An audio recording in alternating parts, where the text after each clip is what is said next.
So, hi, Prajwal. I wanted to introduce you to our listeners. This is Contemplative Healing and Buddhist Yoga podcast. Mhm. And we have here Prajwal Vajracharya. And I had the blessing to spend time in Portland, Oregon at the Nritya Mandala Maha Vihara. Mhm. And we taught Buddhist yoga, but I also had the blessing to receive some classes with Prajwal. So I wanted to introduce this notion of bodily practices and somatics in relation to Dharma. I had been gifted this wonderful book called Dancing with Dharma, and it gave a good sampling of voices within the field of Buddhist practice and healing and movement. So, Prajwal, thank you for Oh, being here that's today. great. Thank you. Thank you. And This is great. Wonderful. Yeah. I wanted to start very informally and ask, Mhm. uh, what is Nritya or Charya Nritya? Yeah. Charya Nritya, it's a simple way of understanding Charya Nritya is means Charya is like a practice in a Sanskrit term. So you do everything you do, whatever you do to practice, they call it Charya. And Nritya, it's coming from a Nitya. So then it became the nir, Nritya is a dance, but it's the word coming from the Nitya. So Nitya means daily practice. So Charya Nitya, the root of the Charya Nitya is whatever you do the daily practice. And with the conscious mind, with awareness mind, and anything you do with the movements and dance and cookings and anything you do, this is the Charya Nitya it is used to be. But that's why the activity is coming from those master with the enlightened master. This has been composed enlightened master. So their daily life, their daily practice is about the awareness to bring it through with the practice, awareness to bring it with the movement. That's we call the Charya Nitya. So Charya Nitya is a practice with the full of awareness. That I can And say. how is Charya Nritya often taught and where? Is it in Nepal through the Newari Yeah, traditions? it's been, it's been secret until 1957. So they're not allowed to talk, they're not allowed to teach, they're not allowed to even people to hear about this dance. Just you need to have a Vajracharya to even just to hear this dance.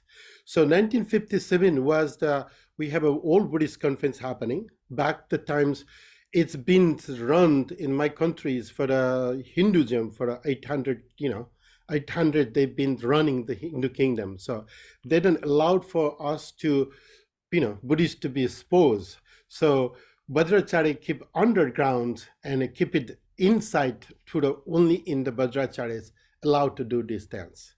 So this been for thousands of years. This dance tradition has been carried on the 1,000 years. Even in the Vajra Tantras, like without dance and singing, there's no way to enlightenment. So when you think about the Vajra Tantra, that's the way back into the hundreds of years. So that's why this dance is so old. It's like but we kept it secretly until present day. That I can say. So. How were you introduced to the Charya Nritya? Well, it's coming from my generation, my lineage. So when you're tracking to the back to the my generations, so my Bihara it's been established, or my Bihara means that the way the university or college in back in old days. So that's been established. My ancestor, which is 2,200 years before, with the Sasota Bhadra. And he's the one who also brought the Achala, which is the Chandramarosana, in to introduce the Chandramarosana. He's the one also introduced to the Mahakala. So we have a temple in a Kathmandu Valley. He's the one who founded those places. So that's why history go back to the thousands of years and carry on to 1,000 years. Back in old days, anyone can learn, anyone can practice. But we have a caste system brought it to the tradition, and then making the caste system is separate, and they start ruling the country. So then we just keep it secretly only allowed for the Vajracharyas to learn. So that's just happened. Who usually performed and practiced this? Was it in a temple environment or in a Yes, ritual that is in the environment? secret rooms. When you do the sadhana, when you do the deep in the cave into the courtyard, when you do the go to the deeper wake up with deeper meditations or deeper sadhana or deeper rituals, if you do, this will only perform on that period of time only. So basically rituals are performing in the one side and the same things the dancing is in the other side. So same way of expressions with the invocations of deity. So you embody as deity and making transformation as deities. That's in back in old days. What are the components? There's giti or Yes. song. The giti is a described, they have a, this Charya songs have a thousands of songs, but each Charya songs have a different way. Like some are Charya songs, it's more about talk about it that we call very, very secret still in the present day. So they're more like a chakra systems and the nerve systems, and then esoteric deities, they talk about all inner energy to transformations, like a chakra sambhara, Vajrabarahi, and He Vajra Nairatmas, and those the uniting song that is considered more secret. And then other secret like the hard to understanding was like the nirma nadi, which means nadis that talk about a detailed nadi, how that move in a Charya song. But whole idea about it, there's a song, and a song related to the melody, and the melodies go with the rhythms. So there's also tala. Oh. And so they describe in the song and go with the melody. So when you sing the song with the rhythm, it just reach you into that point and it make you transformation happen. So it's all written in a Sanskrit. It's still in the present day. All songs has been written in a Sanskrit. When learning, would students focus or have natural skills in ritual or reciting or sing or dance, or was everyone expected to learn all components? Well, beginnings, that's what we teach. Like a beginnings, we don't teach the dance immediately. We try to make that meanings, like what is the meanings, like if I do the gesture, like why we doing a gesture, what is that connections with this? And then especially like there's a deities, like Buddhism doesn't believe about the deities, but we have more deities than other traditions. So who are they are? What is the significance and meanings, and how the energy flow in the body? If we bring it that a certain deity, what it does in the body? So whole history about those deities. Then we take a confidence or understanding. Then we started teaching the dance. And when we're teaching a dance, there's lots of different things. Feet work, the timings, body with the flexibility, move, softly and gently, this is like the wave or water flow in the body. That's why we move in the body. So have a meaning and significance. We have a certain step in the dance, which is goes through like we call the universal step, is like they call Abada Nabada. No, they call the Alida Pratalida in Suchi and Bhaja Suchi. So those 4 part, it's like make you generate which is we call that a wave with the Abada Nabada, 2 different channels in the body, and work with the center channel. So you're grounding in the center channel. So that's way. And then also the mudras, they have hundreds of different mudras. You have to understandings like in learning of the mudras, like if you touch this point or hit this point, where this goes, where that mind it's been hit that point. So this is like a science in the other side. Whole hand is like a full of nerve. So we need to be in a proper mudra and connected to that part, so you can completely wake or completely awareness you can bring it. So those are the teachings of the dance. So first, you don't learn immediately dance in the beginning. So for many listening, they're often brought into Buddhist practice, and you mentioned a whole body, sometimes known as a dance posture, pratyalita.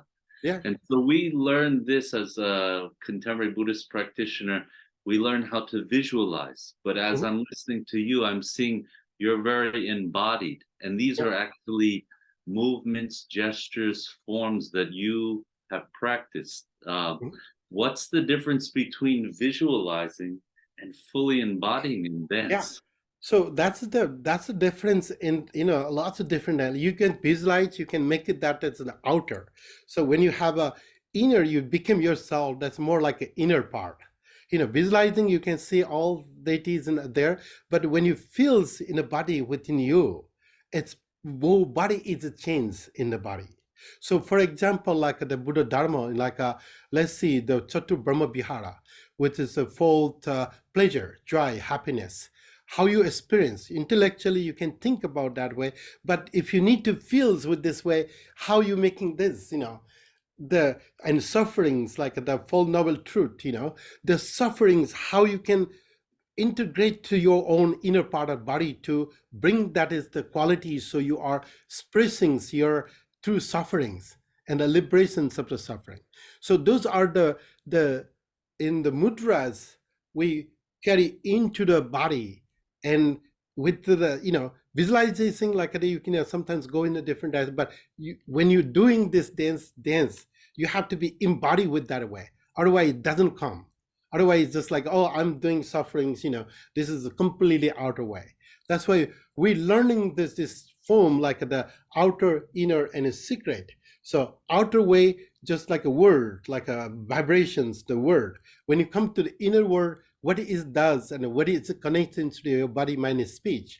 And when you go to the inner part, like your full body will be connected to that word. So you express completely from the heart. It's have to be coming from the heart and fills into the whole entire body.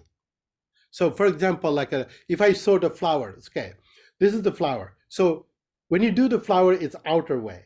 When you feel like I'm holding a flower, I mean the essence of a flower. When you feel like a feeling with there's the essence of flower. Then when you embody with that way, I am, standing with the essence of the flower, with whole bodies into, my feet. I'm standing or I'm sitting. So it's just whole bodies. You can come to visualization. It's in it there, and you can embody with that way. So that's what the dance is about. So visualization is a different, slightly different. So take us back. So you have been teaching, practicing, performing for decades now, internationally. Mm-hmm. But take us back to when you were young, just starting to learn. Your interest in Buddhism and your knowledge of the art, it has evolved. But when you were learning, was it very a lot of memorization, a lot of strict discipline in terms of the dance or the music forms? Mm-hmm. What was it like when you were learning?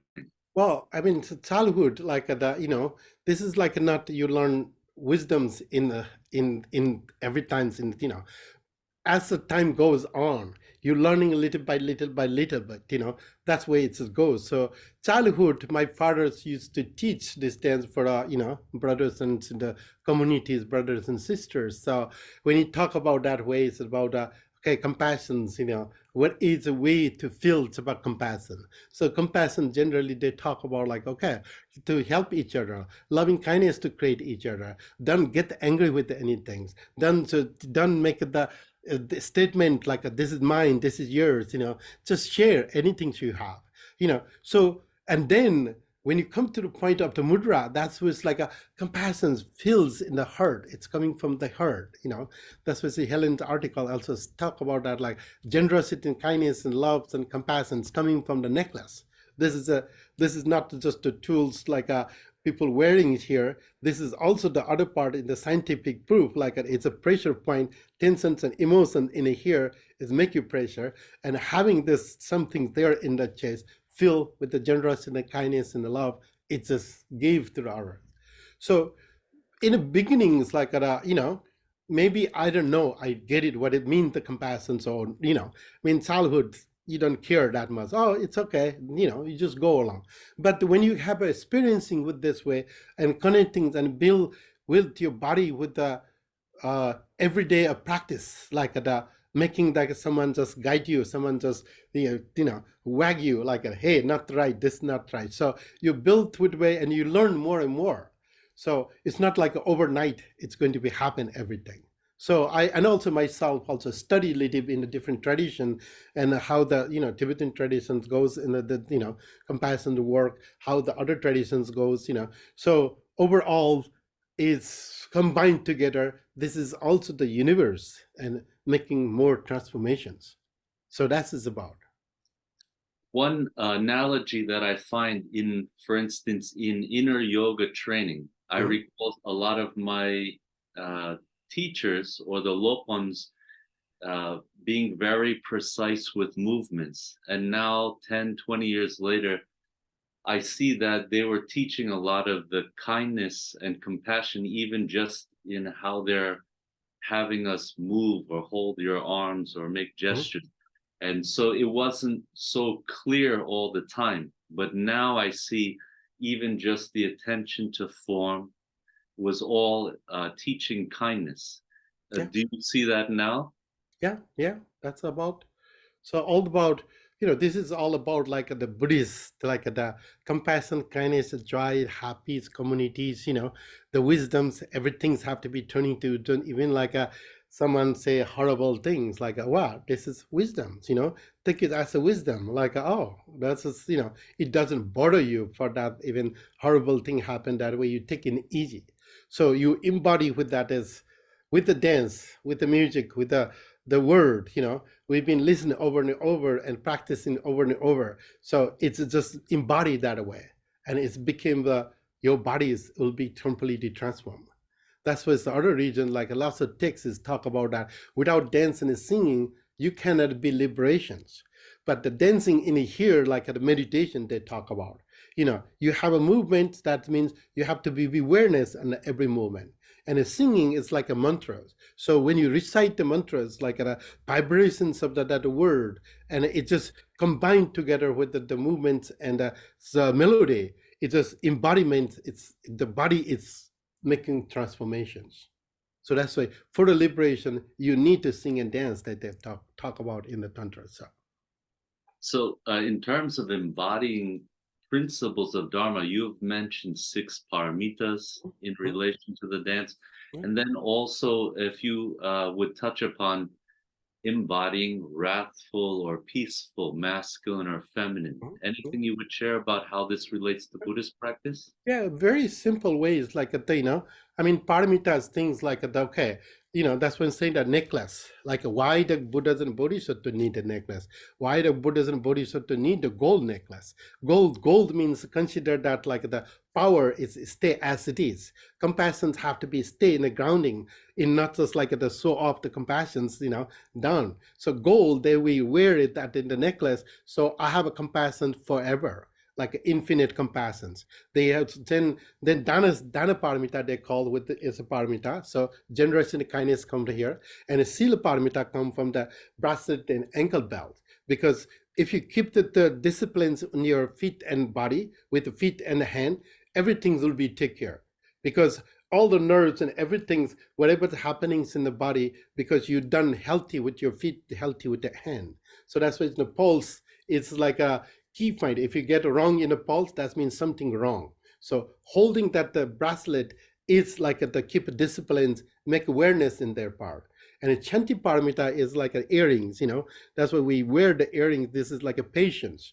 Patience is like the importance, like based on like why we fight each other, like why we don't get disagree in each other. Word vibrations, when you hear it goes into different direction, so you just get angers, you just get unhappy. But if you hear with the wisdom way, that's what they call like the wisdom way of hearing, with the srotamaya pragya, distrimaya pragya, how you see. You need to see in the wisdom way. You need to hear in the wisdom way. So anything you making that is in the meaningful way, it's make a transformation. That's why it's in the present day with the scientific, like if you have like those people who is not a conscious mind, the problem with the mind, they make you do with the whole in the air. And acupuncture and reflexology, like a whole world is in here. Human body is in here. So that's so important to keep the awareness in what you hear, filter. That's needed inside. There's a need to filter and make it that not directly here. That's have a meaning behind there. Someone say a horrible thing. Oh, this is my mistake, but someone representing my mistake saying something horrible things to me because it is what I done wrong.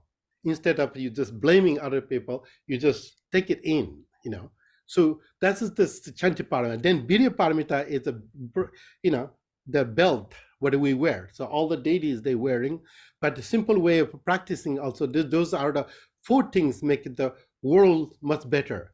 This doesn't need it like any traditions, any human being.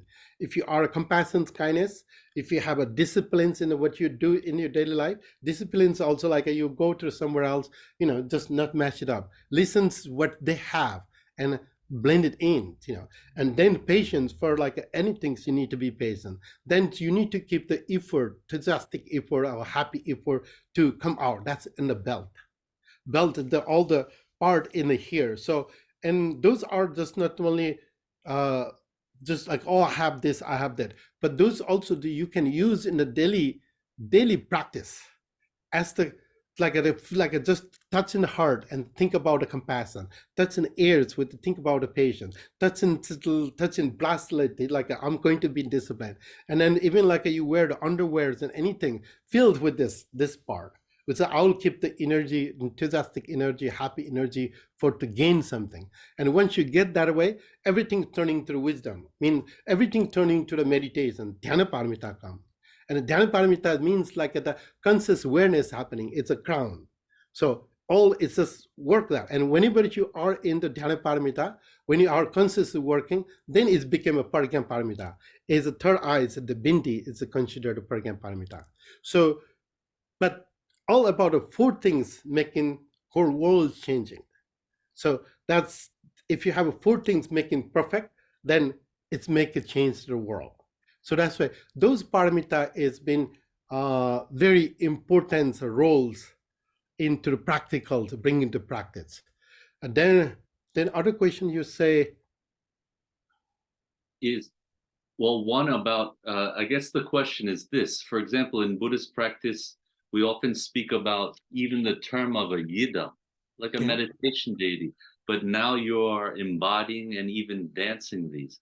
Is there something you could say about a practitioner choosing one deity or another? And is there a sense of cultivation? For instance, you might not learn a certain dance or even practice a certain dance until a certain type, the individual trajectory of a dancer. Yeah, generally it's work like that. Somebody see the pictures or somebody see the statues, somebody connected, wow, this is interesting. That means something connects, and then for me it's like that is the Adam. And other way of Adam for the new people, like like somebody introduced to the Avalokiteshvara chantings and the prayings, in the beginning step. So that's the Adam you can need. And then reciting the mantras and the visualizations, and that's the way the need to be practiced to be continuous. So if you can practice with that way, I don't know. Adam is like you don't choose. It's you recognizing yourself. That's my feeling with like that. Oh, I choose this deity. I choose this deities. You don't choose that way. For like you feel it connections with those. That will become the Adam. So that's why you choose, and then you start dancing, you visualize, you understanding more detail, then it's part of your life and part of your body with that. So are there, in terms of the course of dancers training or your training, do you find deities that are much more complex, that involve more training or even more emotional or spiritual cultivation, or is it really just depend on which songs you're training? well, in beginnings, like sometimes like the dance teachings, like they need to have some backgrounds with like a deities. If they don't have any backgrounds in there, so it's a little hard to teach them. So when we teaching about a dance, like we're just making that ways like first we basically teach the taking refuge to Buddha Dharma, like the other people cut the hair, give it name, but here we just take a refuge Buddha Dharma Sangha. What is your feeling with that Buddha Dharma Sangha? And then second, like we didn't talk about the Buddhist as Buddhist.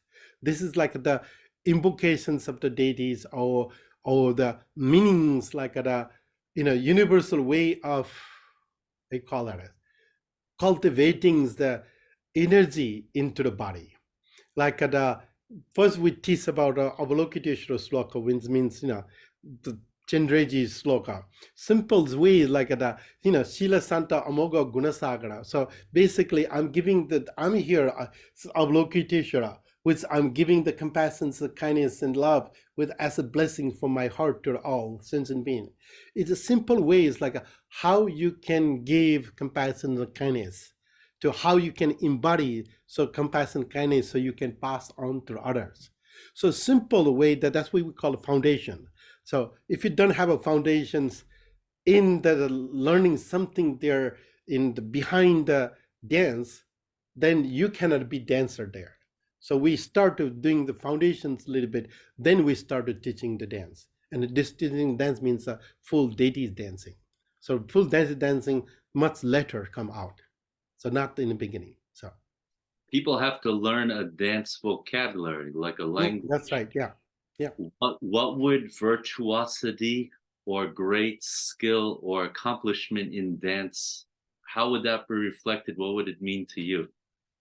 Well, for me, it's like this dance is my life. So in one side, but other side, like the vocabulary is like if you know the Sanskrit, it doesn't need to be explain anything.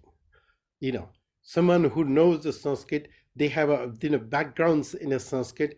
They as soon as they read that part, they understanding that part, and then we just need to teach them like how that the word its meanings in the internal ways, like how you can connect it to the internal way with that.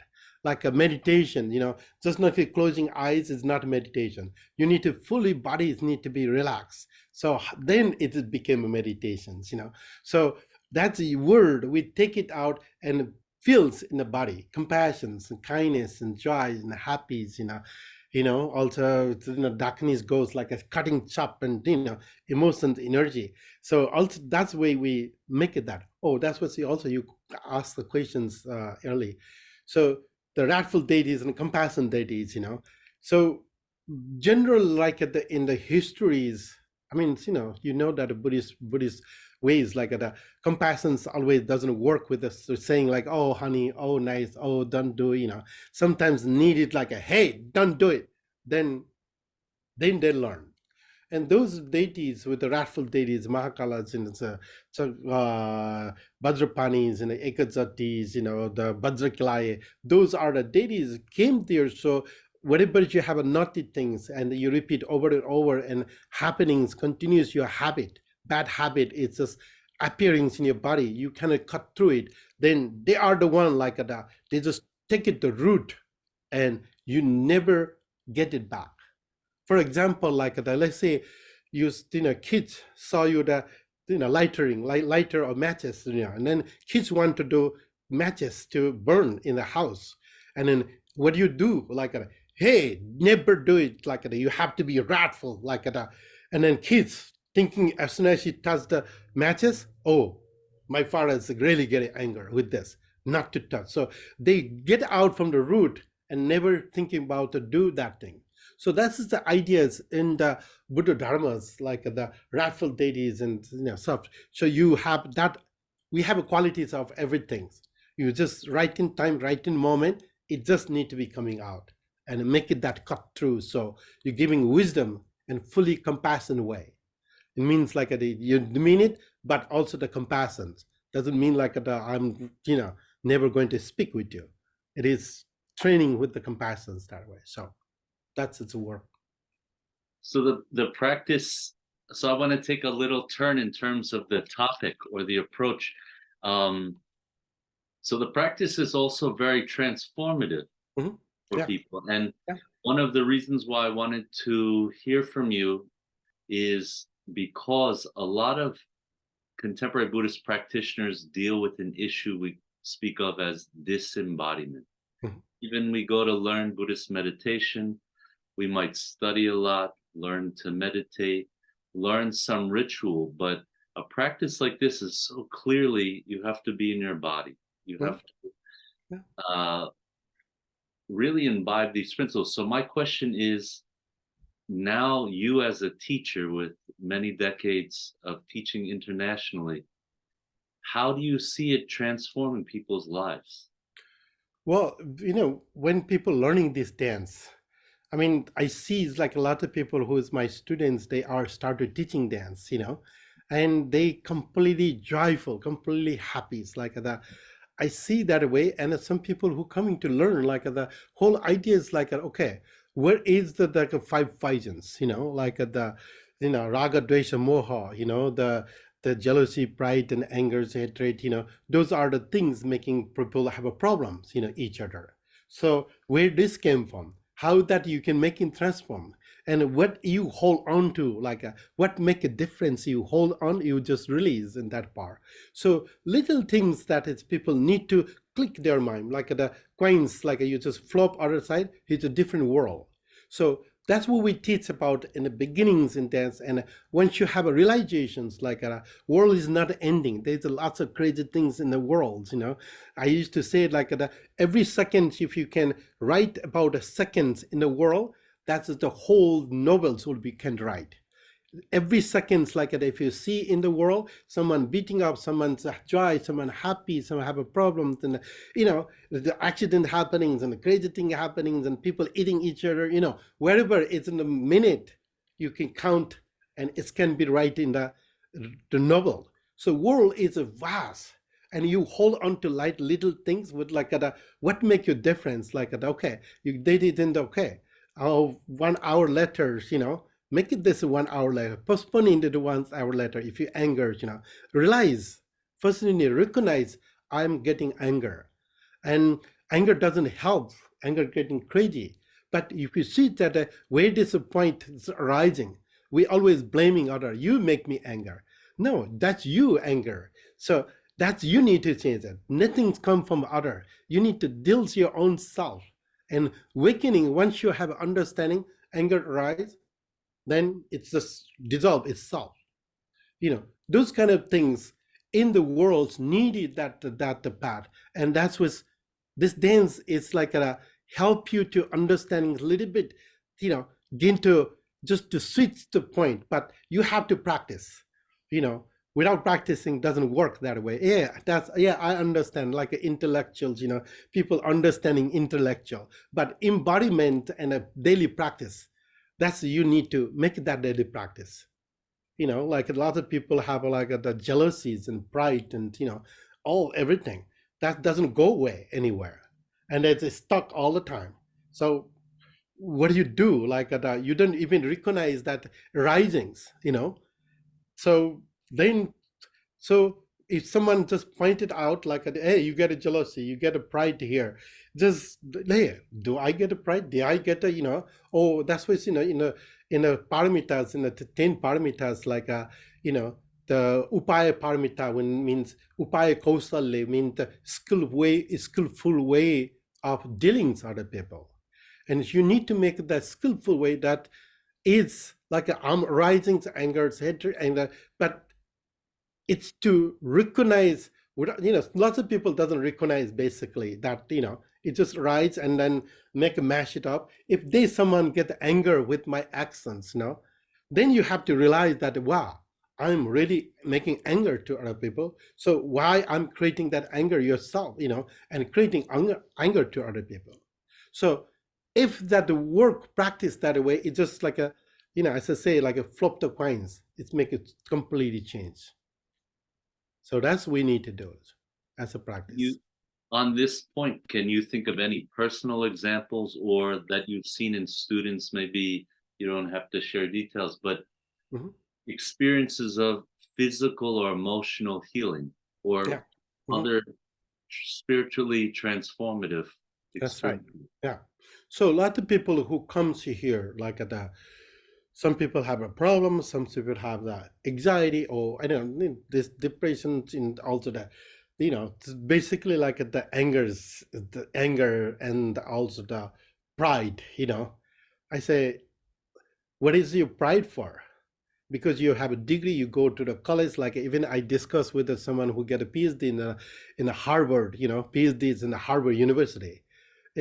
So what your pride is help you to world, or you are happy with that ways you are helping the world with that your degrees helping that way, but it just make you pride doesn't make you help others, but help you that ways like hey, I have this degrees, so just carry with the prideness with this, it doesn't help other. what you can give the message to others and they can click in the brains and the mind, it's making transformation. If you can do transformation through other, that's important than your degrees.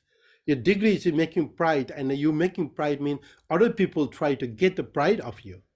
So in the Buddhist practice, mostly like it, always in the low key, always sit in the low key. They didn't even not talk anything what they have, you know. So that's why this practice, if you are calling the Buddha Dharma, or if you are the practice of the Buddha Dharma, if you are follow, Buddhist, those little things need to be changed in your own behavior, and then it's making the change.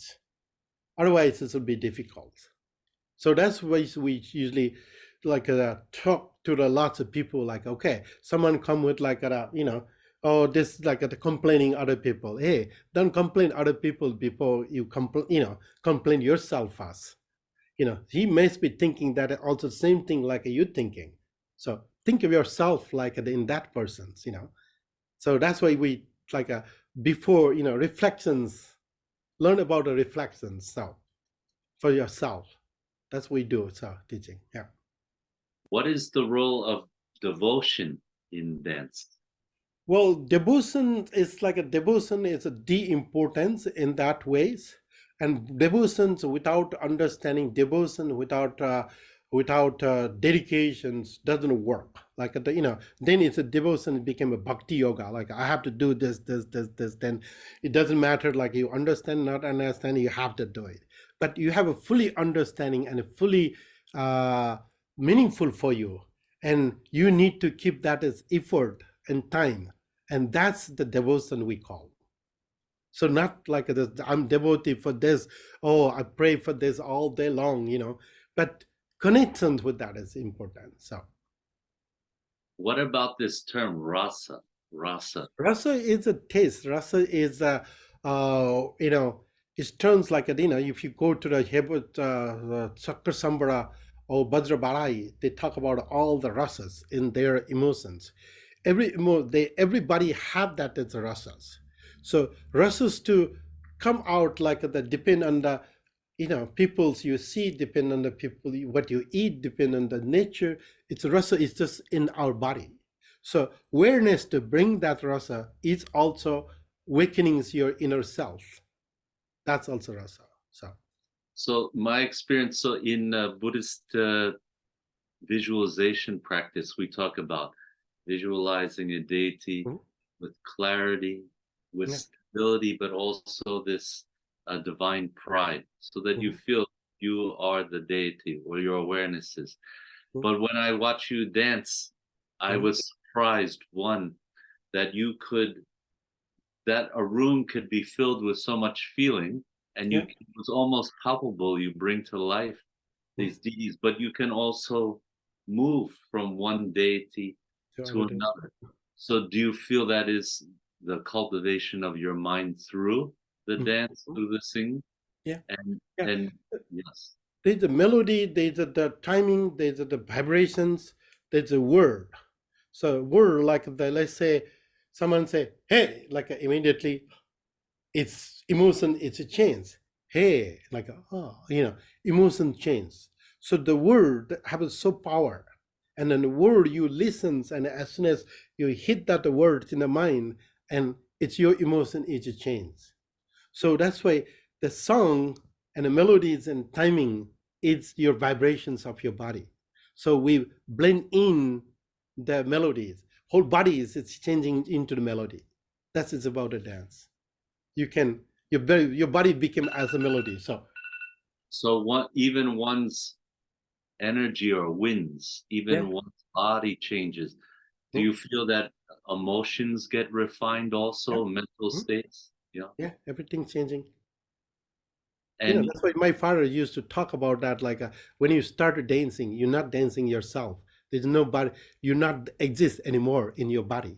It's somebody there to guide you and dance, make you dance. So that's the key. That's the powerful statement my father make it. So. And in dance, you can embody very gentle, plus some qualities, and more wrathful. Have you seen this this question about gender Mhm. and expression. Have you seen people be able to contact more rich emotions or parts of themselves that they couldn't express other areas but dance, and with the deity dance that they're able to contact that? Yeah, Do yeah. you- That's, this is like a unisex in the other hand. Men can do women, women can do men. It's very easy to make it that this is like the visualizations or bring it to the energy into the body. So your body transforms males and females. Doesn't matter. We have a qualities. Males and females have a quality to be in the boat. That's why this dance is like I dance always the Tara dance. I dance always the Basundara dance, always the white taras, all different the female deities dancing, Vajrayana dance. So we have a qualities that is to manifest is your body to change. Yeah. So at the Vihar, what are some of the things that you teach? You chant Oh, Manjushri Namasangiti, so mhm, there's ritual. I've seen you train uh, pujaris. mhm.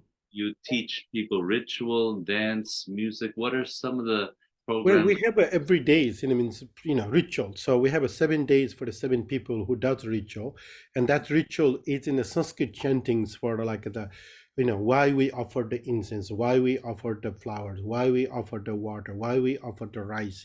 There's a significance, a meaning there. So we teach them like a first, it's all in English. Before they start in the Sanskrit, we teach in the English how to make it that offer. So once you have an understanding, then make it into Sanskrit. So we have a every day from since day one we start at the temple. So 14 years still we continue that ritual without you know missing one day. And that's the morning rituals and evening ritual. It's always in a part of that. Beside that, in the online like a practice we have like the mantra dharanin and sutras. Sutras with the paramita sutras and the dharanis, all the Buddhas and Bodhisattvas dharanis, and mantras also, all different mantras. Just recite the mantras. That's every Tuesday it's happening. Every Wednesday, like a today, Wednesday, we do also sadhana. Sadhana we dedicated to the, mostly people with the Avalokiteshvara are familiar, but in my traditions, like the dance, the Padmanateshvara, lore of dancing and singing, just making soft and gentle and joyful. It's creating the joy and happiness. So that's we do the sadhana.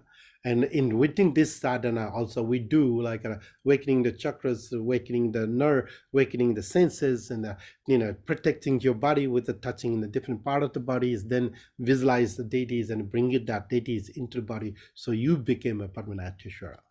So that's, and also we do also bhajans, the Buddhists, with more like the wisdom, more like educational bhajans to learn, like you can sing a song and the meaning behind there is very the deep connections to your daily life, like a Dasaparamita bhajans, or the Buddha's the traveling through the bhajans, those bhajans we also sing on a Wednesday.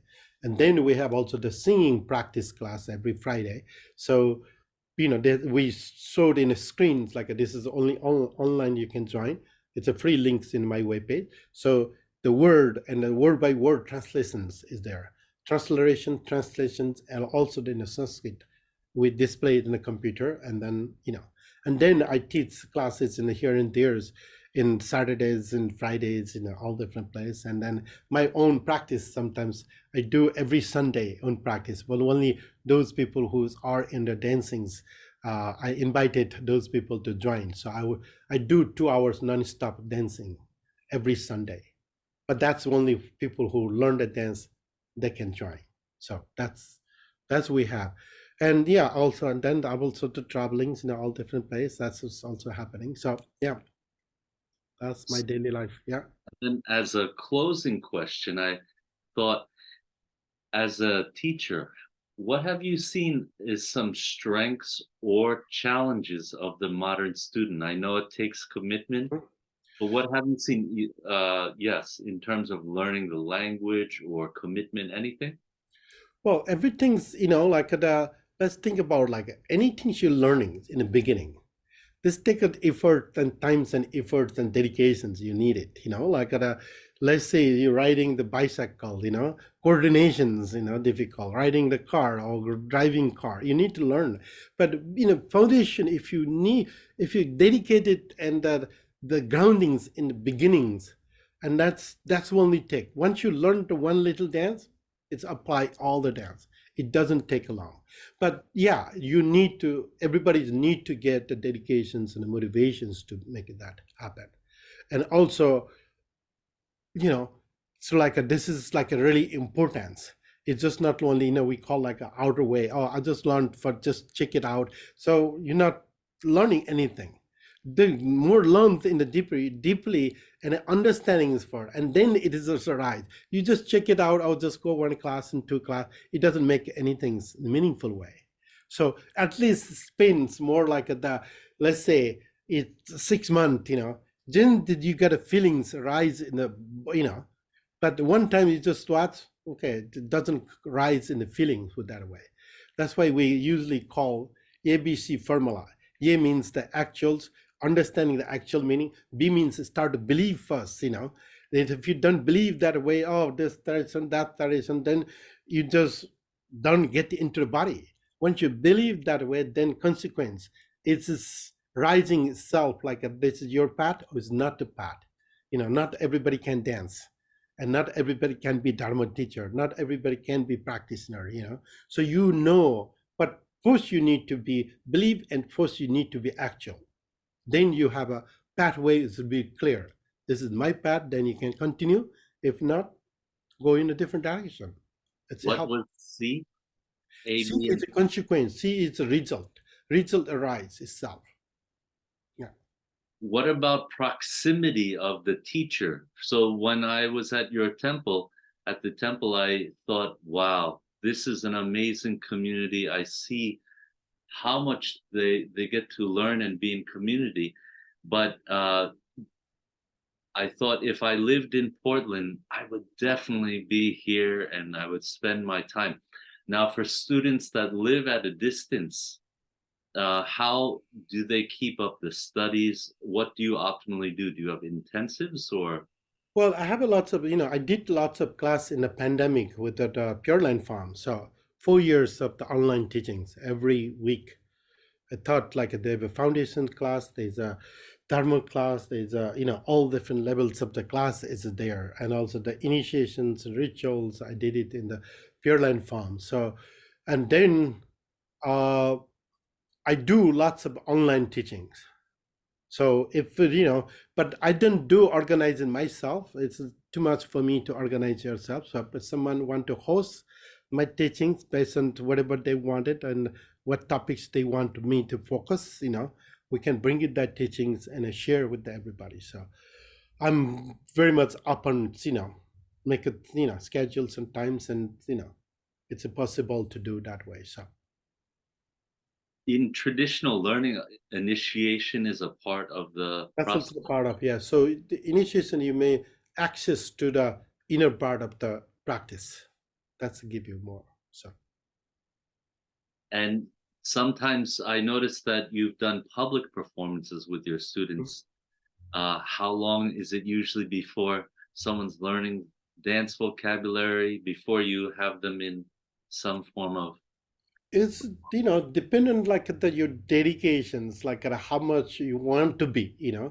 We just created this coming Friday. We have a anniversary, so I just pick the people like who come for cleaning party. Say, hey, do you want to part of dance? Like, oh yeah, So they came and they never dance in their life.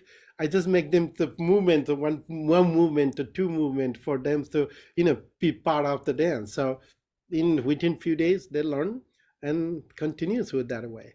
So idea is like not everybody can be dancer, but at least even they don't do the dance, but they have a internally with the sittings and meditation dance through with the movements. Anyone can do it, this dance traditions. But you may not be the wonderful dancer, but you can feel this is like learning the wisdoms your own self, awakenings in your own part of body. So everybody can do it. Everybody can practice this dance. So, and people can do it easy, or some people take a years to practice. So that's the sort of part. So it's in the Sanskrit, that's with Sanskrit vocabulary, and there's also melody, there's a timing. So you're not just only learning the vocabularies, or okay, I'm going to do. So you have to be embodied with the vocabulary. It's take a little bit longer, but it's just, people are doing this everywhere in the planet. So it's easy to do it, but dedication is important. So yeah. It seemed like big part of the legacy of your teaching, your family's teaching, is to make it accessible. Yeah, yeah, yeah. Is there anything you'd like to share just with any Buddhist practitioners who are interested in learning more or dance, or anything last thing you'd like Yeah, to say? I want the people to not to just like people try to get in the internet and try to learn and copy the dance. I mean, that doesn't first, like if you want to learn the real dance, study a little bit in that particular deities or particular sadhanas in a particular, and make it the embodiment, feels connections with this, then you can make it that, but just to copy is like without understanding the gestures, the mudras, like once you understanding, it's like I am doing the gestures with the, wisdom, without understanding like a wisdom, how that work, the embodied movements work. You just try to copy, it doesn't teach you in there. So, and before you copy that, just get a little bit foundations, understanding the just simple principle of this meanings of the dance. If you get that one and then learn, that make you more you can learn, and more you can feel its connections. And lots of people like I want to just do copies from videos. So there's hundreds of videos in the YouTube, but that's just to not for a copy. That is not for made for the copies. So that's what I can say. So yeah, It will take some time to. yeah. Sometimes to take, yeah, everything's, you cannot just, hey, I'm trying to copy this. You cannot do in a copy. Copy doesn't make any sense. But if you are really learning and get the sources and connected with sources, and every single movement, as I say, every single movement you do feels its meaning come, then the whole body started changing. So that's just little need to input. Just TV doesn't give you that, or YouTube doesn't give you that. So yeah. So Prajwal, I want to thank you for taking. Thank you. This is great. So yeah, it's a good to share the information and the good wisdom to share with everybody. It's a hidden treasures here, and not that much people does what I do in the planet. There's a whole world. It's only few people does in there, so it's hard to reach with lots of people. So if you can make it this meaningful way of life, everybody's deserve to have it and deserve to understanding this secret body we have. So. And this dance, it's give you to awakening with the secret body to awakening. So yeah, Thank you so much for continuing. thank you. So okay, we'll keep in touch. Yeah.